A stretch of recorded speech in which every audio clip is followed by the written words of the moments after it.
శివుడు ఎప్పుడు కూడా ఇలా అంటూ ఉంటారు. ఎంత దురదృష్టవంతుడైన వ్యక్తి అయినా సరే బ్రహ్మ ముహూర్తంలో తెల్లవారుజామున 3 గంటల నుంచి 6 గంటల మధ్య లేచి ఈ ఒక్క పని చేస్తే చాలు మీరు కోరుకున్నది కోరినట్లు పొందుతారు అని. ఎలాంటి దురదృష్టవంతుడైనా ఉదయం 3 గంటల నుండి లేస్తే ఆ బ్రహ్మ ముహూర్తంలో లేచి కొన్ని పనులు చేస్తే నువ్వు కోరుకున్నవన్నీ కూడా నీ సొంతమవుతుంది. ఈ రహస్యం తెలుసుకుంటే నీ జీవితం శాశ్వతంగా మారిపోతుంది. ఒకసారి మాతా పార్వతి భగవాన్ శివుడు ఆత్మీయంగా చాలా అడిగారు. స్వామి, నేను గమనించాను, ఎంతటి అభాగ్యవంతుడైన వ్యక్తి అయినా సరే బ్రహ్మ ముహూర్తంలో లేస్తే అతను అసాధారణమైన సంతోషం, సమృద్ధిని పొందుతాడు. ఇది ఎలా సాధ్యం? బ్రహ్మ ముహూర్తం యొక్క గొప్ప హాస్యం ఏమిటి? దయచేసి నాకు వివరించండి. ఇక అప్పుడు శివుడు చిరునవ్వుతో, ఓ దేవి, నీ ప్రశ్నకు సమాధానం ఒక హదేసేన తన జీవితాన్ని మార్చే కథ చెబుతాను. ఈ కథను శ్రద్ధగా విను. దీన్ని పూర్తిగా విన్న ప్రతి ఒక్కరూ కూడా ఈ బ్రహ్మ ముహూర్త అవకాశాన్ని ఎప్పటికీ వదులుకోరు. ఇక అలా శివుడు కథను ప్రారంభించారు. చాలా కాలం క్రితం పవిత్రమైన కాశీ నగరంలో దీను అనే ఒక యువకుడు నివసించేవాడు. దీను మనసు నీటిలో స్వచ్ఛమైనది. కానీ అతనికి ఒక చెడు అలవాటు ఉండేది. ఉదయం ఎంత ఆలస్యంగా అయినా లేవడం. ఇంట్లో వాళ్ళు ఎంతగా ప్రయత్నించినా, ఎన్ని మార్గాలు వెతికినా దీను ఉదయం 9 ముందు లేవని మొండిగా ఉండేవాడు.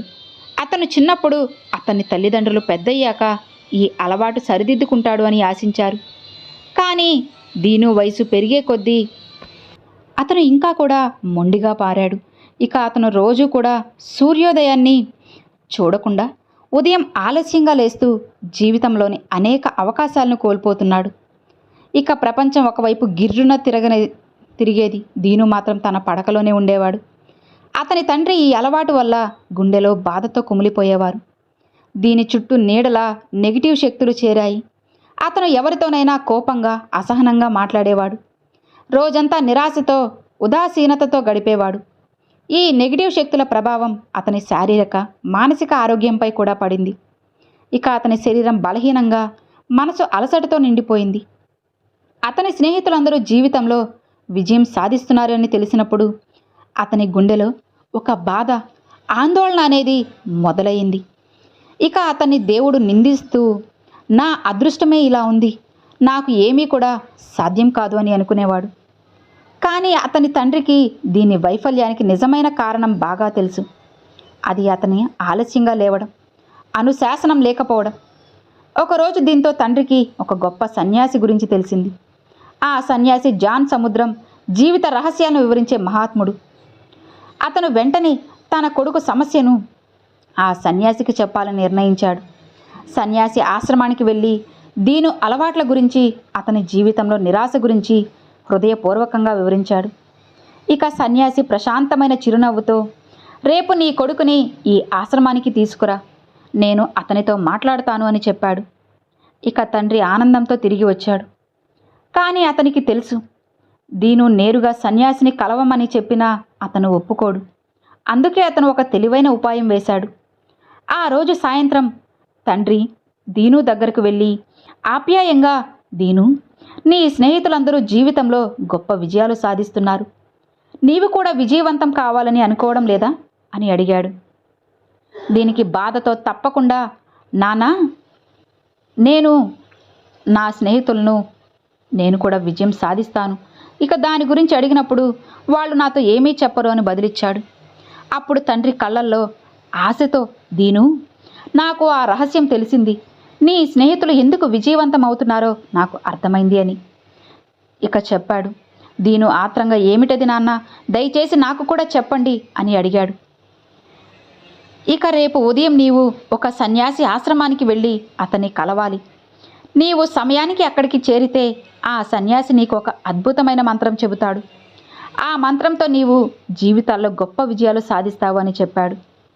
ఇక దీను ఒక్కసారిగా ఉత్సాహంతో, నాన్న, నేను రాత్రంతా మెలకువగా ఉంటాను, రేపు ఉదయం తప్పకుండా సన్యాసిని కలిసి వస్తాను అని చెప్పాడు. ఇక తండ్రి, సరే, కానీ సన్యాసి ఆజ్ఞలను శ్రద్ధగా పాటించు అని హెచ్చరించాడు. ఇక ఆ రోజు రాత్రి దీను జీవితంలో మొదటిసారి ఒక గొప్ప లక్ష్యంతో నిండిపోయాడు. అతను ఆనందంగా, ఆశతో రాత్రంతా జాగరణ చేయాలని నిర్ణయించుకున్నాడు. కానీ కొద్ది గంటల్లోనే అతను నిద్రమత్తు ఆవహించింది. అతను గాఢంగా నిద్రలోకి జారుకున్నాడు. మరుసటి రోజు ఉదయం నిద్ర లేచేసరికి సన్యాసిని కలిసే సమయం దాటిపోయింది. ఇక తండ్రి దీను వైపు నిరాశతో చూసి, దీను, నీవు జీవితాల్లో ఎప్పటికీ కూడా విజయం సాధించలేవు, వెళ్ళి మళ్ళీ పడుకో అంటాడు. ఇక ఆ మాటలు దీనుకి హృదయాల్లో బాణంలా గుచ్చుకున్నాయి. ఇక అతని కళ్ళల్లో కన్నీళ్లు తిరిగాయి. అతను మనసులో ఒక గట్టి సంకల్పం చేసుకున్నాడు. రేపు ఏమైనా సరే నేను సన్యాసిని తప్పకుండా కలిసి ఆ మంత్రం తెలుసుకుంటాను. ఇక ఆ రాత్రి నిద్రపోకుండా ఉండటానికి దీను తన కాలికి ఒక చిన్న గాయం చేసుకున్నాడు. నొప్పి వల్ల అతను రాత్రంతా మెలకువగా ఉన్నాడు. జీవితంలో మొదటిసారి అతను సూర్యోదయాన్ని చూశాడు. ఆ దృశ్యం అతని హృదయాన్ని తడమగలిగింది. సూర్యుడు ఆకాశంలో ఏర్పడుతూ ప్రకృతి మొత్తం కొత్త శక్తితో నిండిపోతున్న ఆ క్షణం దీను జీవితంలో మరుపురాని అనుభవంగా మిగిలిపోయింది. ఇక వెంటనే దీను సిద్ధమై సన్యాసి ఆశ్రమానికి బయలుదేరాడు. ఆ రోజు అతను ఒక వింతైన శాంతిని, ఉత్సాహాన్ని అనుభవించాడు. ఇక ఆశ్రమంలోకి అడుగు పెట్టగానే ఇక సన్యాసులు వాళ్ళు చేసే ధ్యానాలు అన్నీ కూడా దీనుని ఆకర్షించాయి. ఇక ధ్యానం అనేది ముగిసిన తరువాత దీను సన్యాసి దగ్గరకు వెళ్ళి భక్తితో నమస్కరించి, గురుదేవా, నాకు విజయం సాధించే మంత్రం చెప్పండి. నా స్నేహితులు నేను కూడా జీవితంలో మంచిగా విజయం సాధించాలని, సంతోషకరమైన జీవితం గడపాలని కోరుకుంటున్నాను అని హృదయపూర్వకంగా వేడుకున్నాడు. ఇక సన్యాసి ప్రశాంతమైన నవ్వుతో, ఓహో, నీవే ఆ బాలుడివా? నీ తండ్రిని నీ గురించి నాకు అంతా వివరించాడు. నీకు మాత్రం చెప్పగలను. కానీ ఇక ఆగాడు. ఇక దీను ఆందోళనతో, కానీ ఏమిటి గురుదేవా, దయచేసి చెప్పండి అని అడిగాడు. ఇక ఆ సన్యాసి గంభీరంగా, నీవు తదుపరి 21 రోజులు నా ఆజ్ఞలను ఖచ్చితంగా పాటించాలి. 21 రోజుల తర్వాత నీకు ఆ మంత్రం చెబుతాను. నేను చెప్పిన పనులన్నీ నువ్వు శ్రద్ధగా చేయాలి. ఒక్కసారి నీ సంకల్పం వీడితే ఆ మంత్రం ఎట్టి పరిస్థితిలోనూ పనిచేయదు. ఇక దీను దృఢమైన నిశ్చయంతో, గురుదేవా, నేను మీ ఆజ్ఞలను స్వీకరిస్తాను. 21 రోజులు మీ సేవకుడిగా నేను ఉంటాను. నాకు ఆ మంత్రం తెలియాలి. అది నా జీవితాన్ని మార్చాలి అని చెప్పాడు. ఇక సన్యాసి, సరే, రేపటి నుండి నీ పని మొదలవుతుంది. నీవు ఈ ఆశ్రమంలోనే నివసిస్తావు. బ్రహ్మ ముహూర్తంలో తప్పకుండా లేవాలి. ధ్యానం, తపస్సు చేయాలి. ఆశ్రమ పనుల్లో సాయం చేయాలి. నీ సంకల్పం ఏ కారణంతోనూ వీడకూడదు అని ఆదేశించాడు. ఇక దీను ఆనందంగా, గురుదేవా, నేను సిద్ధంగా ఉన్నాను అని అంగీకరించాడు. మరుసటి రోజును దీను జీవితంలో ఒక కొత్త అధ్యాయం మొదలైంది. అతను బ్రహ్మ ముహూర్తంలో లేచి ఆశ్రమంలో శిష్యులతో కలిసి ధ్యానం చేయడం, పనులు చేయడం మొదలుపెట్టాడు. ఆ ప్రశాంతమైన వాతావరణం అతని మనసుకు క్రమక్రమంగా మార్చసాగింది. కానీ ఒక వారం గడిచిన తరువాత దీను పాత అలవాటుకి లొంగిపోయాడు. ఇక తను 8వ రోజు అతను మళ్ళీ ఆలస్యంగా నిద్రలేచాడు. లేచిన తరువాత తన తప్పును గుర్తించి, నేను ఎంత పెద్ద తప్పు చేశాను, నా సంకల్పం విడిపోయింది అని గుండెలు బాదుకున్నాడు. కన్నీళ్లతో సన్యాసి దగ్గరకు వెళ్ళి, గురుదేవా, నా సంకల్పం విడిపోయింది, నేను జీవితంలో ఎప్పటికీ విజయం సాధించలేను అని ఏడ్చాడు. ఇక సన్యాసి దయతో, దీను, నీవు అస్సలు నిరాశ చెందకు. ఒక్కసారి విఫలమైనంత మాత్రాన నీ లక్ష్యం అనేది మరుగున పడదు. మళ్ళీ కొత్త సంకల్పం చెయ్యి. నీవు ఈ బ్రహ్మ ముహూర్త శక్తిని అర్థం చేసుకో అని ఓదార్చసాగాడు. ఇక దీను ఆత్రంగా, గురుదేవా, ఉదయం అసలు ఇంత త్వరగా నిద్రలేవడం ఎందుకు అంత ముఖ్యం? ఈ ఆశ్రమంలో అందరూ ఎందుకు బ్రహ్మ ముహూర్తంలో నిద్రలేస్తారు? దయచేసి వివరించండి అని అడిగాడు.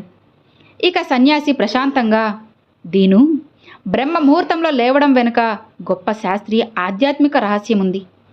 రాత్రిని 4 భాగాలుగా విభజించారు. రుద్రకాలం సాయంత్రం 6 నుండి 9 గంటల వరకు.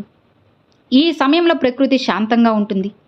రాక్షస కాలం రాత్రి 9 గంటల నుంచి 12 గంటల వరకు. ఈ సమయంలో నెగిటివ్ శక్తులు చురుగ్గా ఉంటాయి. గంధర్వకాలం రాత్రి 12 నుండి 3 గంటల వరకు. ఈ సమయంలో ప్రకృతి నిశ్చలంగా ఉంటుంది. మనోహర కాలం లేదా బ్రహ్మ ముహూర్తం తెల్లవారుజాము 3 నుండి 6 గంటల వరకు. ఇది దేవతల సమయం. ఈ సమయంలో నెగిటివ్ శక్తులు పూర్తిగా నిష్క్రియంగా ఉంటాయి. సానుకూల శక్తులు చురుగ్గా ఉంటాయి. దీన్ని దేవతల ముహూర్తం అంటారు.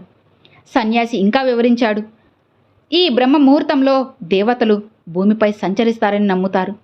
ఈ సమయంలో జాగ్రత్తగా ఉన్న వ్యక్తిపై వారి సానుకూల శక్తి అధికంగా ఉంటుంది. ఈ సమయంలో మనసు శూన్యంగా, నిశ్చలంగా, శాంతితో నిండి ఉంటుంది. ఈ సమయంలో చదివినది, ఆలోచించినది త్వరగా గుర్తుండిపోతుంది. ఎక్కువ కాలం మనసులో ఉంటుంది. ప్రాచీన కాలంలో వెలుగు లేనప్పుడు మనుషులు సూర్యాస్తమయంతో రోజున ముగించిన, సూర్యాస్తమయంతో కొత్త రోజుని ప్రారంభించేవాళ్ళు. ప్రకృతితో మన జీవనాన్ని సమన్వయం చేసే గొప్ప మార్గం.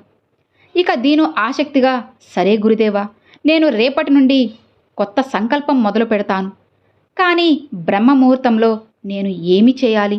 దయచేసి నాకు వివరంగా చెప్పండి అని అడిగాడు. ఇక సన్యాసి దయతో, దీను, బ్రహ్మ ముహూర్తంలో చేయాల్సిన పనులు సరళమైనవే కానీ శక్తివంతమైనవి. భూమాతకు ప్రణామం. లేచిన వెంటనే నీ పాదాలను నేలపై పెట్టే ముందు భూమాతకు ప్రణామం చెయ్యి.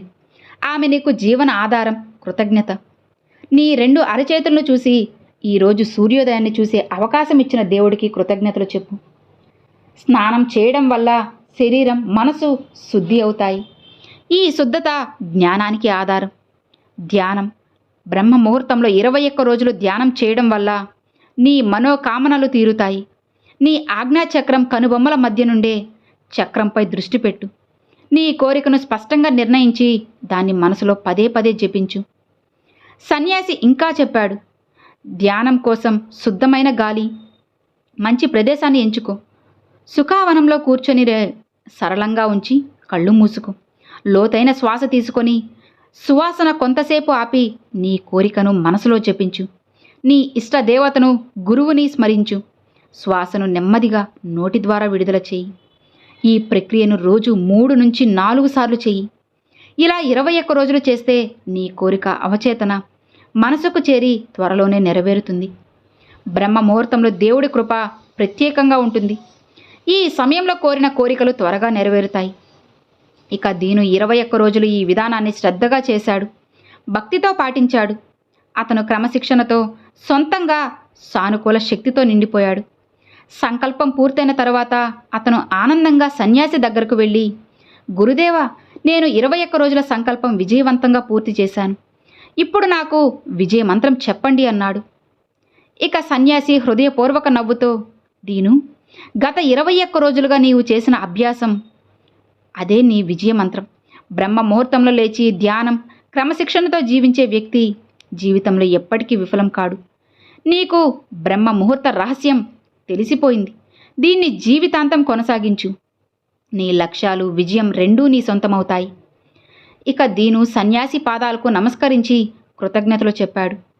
ఇక అతను బ్రహ్మ ముహూర్త నియమాలను జీవితాంతం పాటిస్తానని వాగ్దానం చేశాడు. ఇక శివుడు పార్వతితో, ఓ దేవి, ఇప్పుడు నీకు బ్రహ్మ ముహూర్తం యొక్క గొప్పతనం, శక్తి తెలిసింది కదా అని అడిగారు.